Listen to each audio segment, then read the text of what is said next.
اللهم صل على محمد وآل محمد. اعوذ باللہ من الشیطان الرجیم. بسم اللہ الرحمن الرحیم.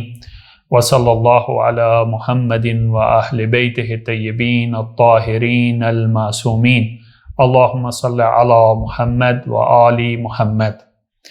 دیکھیں ہماری بات عین نجس چیزوں کے بارے میں چل رہی تھی کہ سب سے پہلے ہم نے بیان کیا کہ انسان کا یورین اور پاخانہ اور اسی طرح بعض حیوان کا یورین اور پاخانہ نجس ہے. پھر ہم نے خون کے بارے میں بحث کی اور پھر ہم نے منی کے بارے میں بحث کی. آج ہماری جو بحث ہے وہ مردار کے بارے میں. سب سے پہلا مصداق جو مردار میں آتا ہے جو عین نجس ہے وہ انسان کی ڈیڈ باڈی ہے. انسان کی موت کے بعد اور غسل میت مکمل ہونے سے پہلے اس درمیانی پیریڈ میں انسان کی جو ڈیڈ باڈی ہوتی ہے وہ نجس ہوتی ہے، عین نجس ہوتی ہے. لیکن اس سے چند چیزیں، چند موارد استثناء ہے. مثلا شہید کی ڈیڈ باڈی نجس نہیں ہوتی. اور اسی طرح وہ انسان کہ جس کے اوپر حد جاری ہونی ہے یا قصاصاً اسے قتل کیا جانا ہے. مثلا مثال کے طور پر اعوذ باللہ کسی نے زنا کیا ہے اور قاضی شرعی نے اس کے اوپر حد جاری کرنی ہے، یا کوئی قاتل ہے اور اسے ابھی قصاصاً قتل کیا جانا ہے، تو قاضی شرعی اسے کہے گا کہ آپ پہلے غسل کر لیں، آپ پہلے غسل انجام دے دیں، پھر اس کے اوپر حد جاری ہوگی یا پھر اسے قصاصاً قتل کیا جائے گا. تو اس نے پہلے جو ہے اس مجرم نے یا ملزم نے کہ جس کے اوپر حد جاری ہونی تھی، اس نے پہلے غسل کیا اور پھر اس کے اوپر حد جاری ہوئی اور اسے قتل کیا گیا، تو ابھی اس کی ڈیڈ باڈی بھی پاک ہے. تو یہ موارد جو تھے وہ استثنائی تھے.